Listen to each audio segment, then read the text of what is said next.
Welcome back to Love Poetry Month on the Porcupine Presents. Today's poem is Never the Time and the Place by Robert Browning, a meditation on longing, timing, and the human impulse to imagine a perfect world in which love could unfold freely.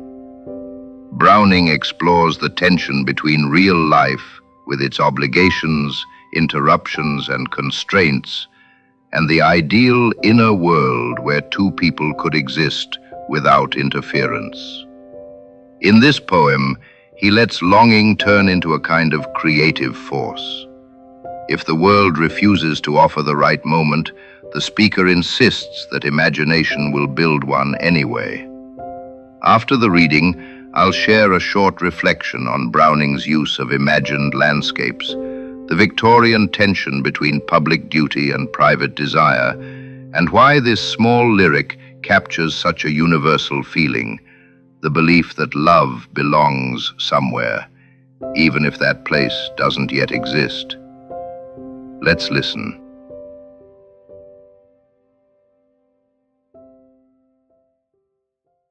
Never the Time and the Place by Robert Browning. Never the time and the place and the loved one all together.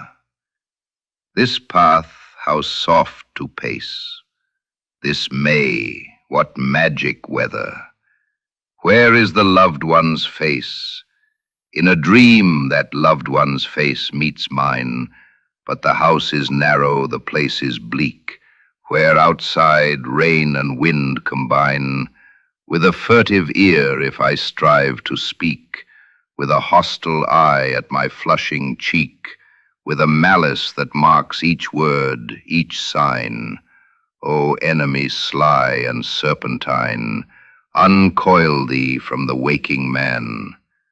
Do I hold the past thus firm and fast, yet doubt if the future hold I can? This path so soft to pace shall lead through the magic of May to herself indeed. Or narrow if needs the house must be, outside are the storms and strangers. We, oh, close, safe, warm sleep, I and she, I and she.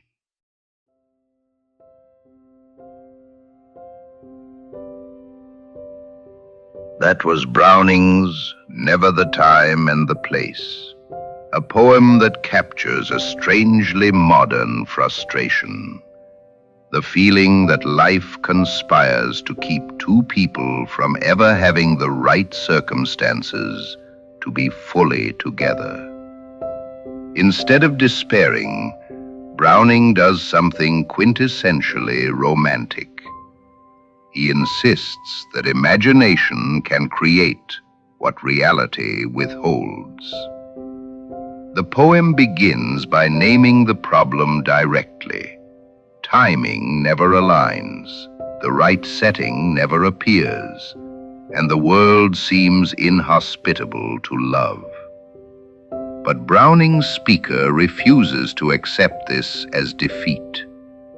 The beloved may not be reachable in the external world, but in the interior world, in memory, in fantasy, in desire, the two can meet freely.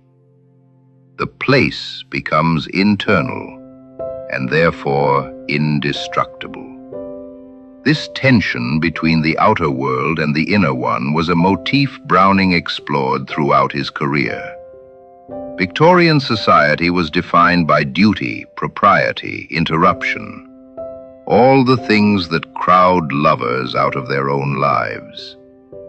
But Browning suggests that love has its own geography, its own imagined terrain, where time bends and space opens. When the world fails to provide a sanctuary, the mind will construct one. What makes the poem so touching is the shift from frustration to affirmation. The speaker begins by lamenting that never seems to rule the day, never the right moment, never the perfect setting. But he ends on a note of resilience. Even if the world gives nothing, the imagined meeting place is real, vivid, and sustaining. It becomes not an escape from reality, but a declaration that love is larger than circumstance. Browning suggests that longing itself can be a form of presence, that the act of imagining a shared world is already an expression of intimacy, and that sometimes the most enduring relationships are built less on perfect timing than on the capacity to envision a world where love is finally free. Thank you for listening. Join me tomorrow as Love Poetry Month continues here on the Porcupine Presents.